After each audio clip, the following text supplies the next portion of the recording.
Joseph Campbell, the hero with 1,000 faces.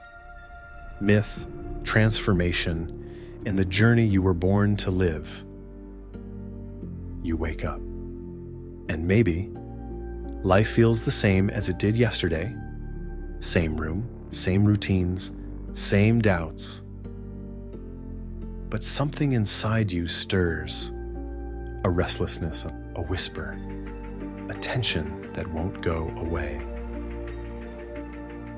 Hear me now. That whisper, it's the call to adventure, the start of your journey. Joseph Campbell spent his life studying stories, ancient myths, sacred texts, heroic epics, and what he discovered was that behind every story, there's the same journey. The hero's journey. And you. Yes, you are living it right now. This is your map, your mirror, your invitation to step out of the ordinary world and into the mythic life you were meant to live. Let's walk through the journey together, not as a story of someone else, but as your story. Chapter by chapter, choice by choice, step by step. 1. The ordinary world. You begin where you are now, comfortable perhaps. Familiar, yes, but deep down, unsatisfied. Campbell called this the ordinary world, the place before change, before growth, before the storm. But make no mistake, even here you've already felt it. The ache, the sense that something is missing, that your life has more to offer than routines and roles. You're not broken. You're just ready for more. 2. The call to adventure. Then it comes. The moment, the spark. Maybe it's a crisis, a dream, a book that shakes you, a job loss, a heartbreak, a whisper in the night saying, this is not your final form. The call doesn't always roar. Sometimes it flickers like a candle, but you feel it. And once you feel it, you can't unfeel it. This is your invitation to step out of the known, out of the predictable, into your deeper self. 3. Refusal of the call. But you resist. We all do. The voice of fear kicks in. What if I fail? What will people think? Who am I to do this? Campbell said every hero refuses the call at first, because leaving the known requires faith, not in outcomes, but in yourself. This is not weakness. This is the tension before transformation, the crack before the break. Honor the fear, but don't let it decide. 4th, meeting the mentor. Then comes guidance, sometimes in a person, sometimes in a book, sometimes in silence. A mentor appears. Someone who sees your potential, even when you can't. Someone who hands you the sword, or the truth, or the question that breaks your limits. This voice may come from outside or from within. The part of you that's wiser than your wounds, stronger than your shame. Listen to that voice. It's here to prepare you for what's next. 5. Crossing the threshold. Now, you step, not because you're ready, but because it's time. You leave the familiar, the job, the comfort zone, the belief that kept you small. And it hurts, because growth always begins with rupture. But it also frees, because on the other side of the threshold, you begin to become. This is the beginning of your real life, the one that's been waiting. 6. Tests, allies, and enemies. You don't walk alone. Along the road, you meet others. Friends who remind you who you are, and enemies who test who you think you are.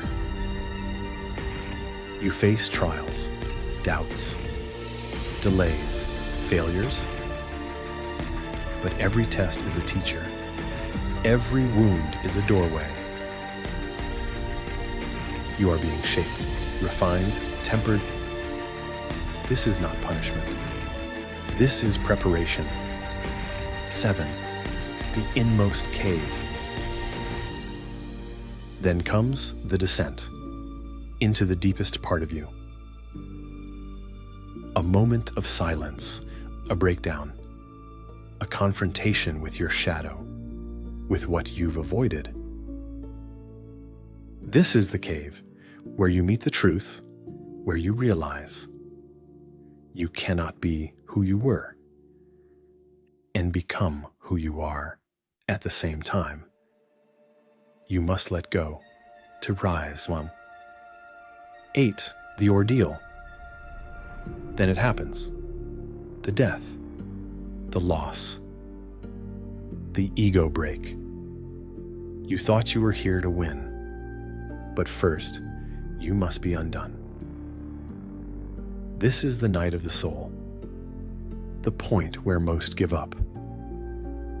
But you stay, you face the fire, and in doing so, you are reborn.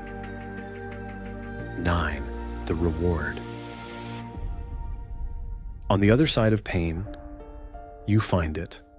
Clarity, peace, power, not given by the world, but earned by the journey. This is the treasure you carry now. A new identity, a deeper truth, a self that can no longer be unseen. And it's not just for you. It's meant to be shared. 10. The road back. Now you return to the world you left, but not as you were, as who you've become. You bring back the gift, the message, the medicine. People may not understand. Some will resist. But your job is not to convince. It is to live, to become the myth you were born to embody. 11. The resurrection. One final test, the last echo of your old self, the last fear. And you rise, not as a version, but as you, whole, human, sacred. You are no longer chasing the journey. You are the journey. This is your resurrection.